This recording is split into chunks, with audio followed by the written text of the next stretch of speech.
ចំរានរងរឿងអើយជាក្រុមជាតិសាកលប្រងព្រៀនអើយដោយពុន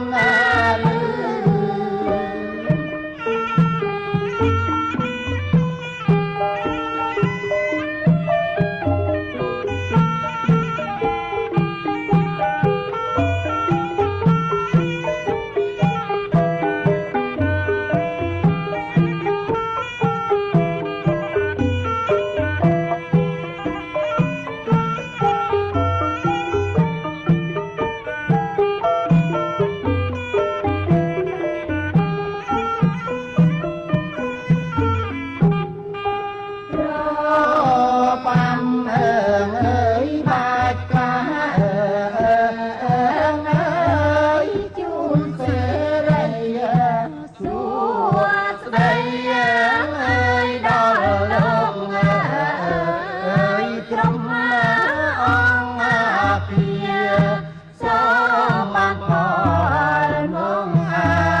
សំតិន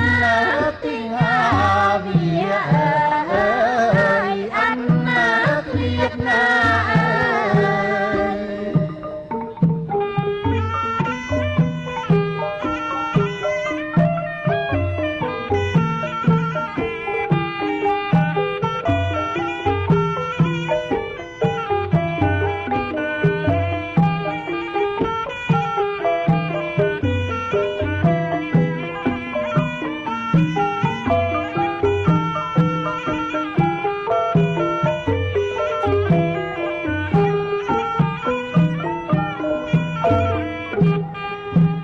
កូនប្រុសកូនស្រីលើកដៃសំពះ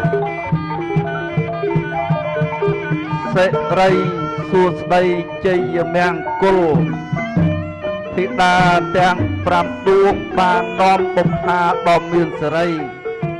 ប្រកបប្រសិទ្ធិពលីការប្រទានពរជ័យដល់សម័យទាំងពីរសូមអ្នកទាំងពីររួមរស់នៅជាមួយគ្នាឲ្យមានសុភមង្គលសុខចម្រើនការប្រាប់ជាមានយុះមានស័ក្តិចាប់ពីពេលនេះតទៅមួយអន្លើក៏សូមជូនពរជ័យដល់មេត្តាបិតាជីដូនជីតាម៉ាកុងទាំងអស់សូមជួបប្រទះនៅពុទ្ធវរៈពរទាំងឡាយ4គឺអាយុវណ្ណៈសុខៈពលៈកំបីគ្លៀតខ្លាយជាបការៈតទៅឡើយ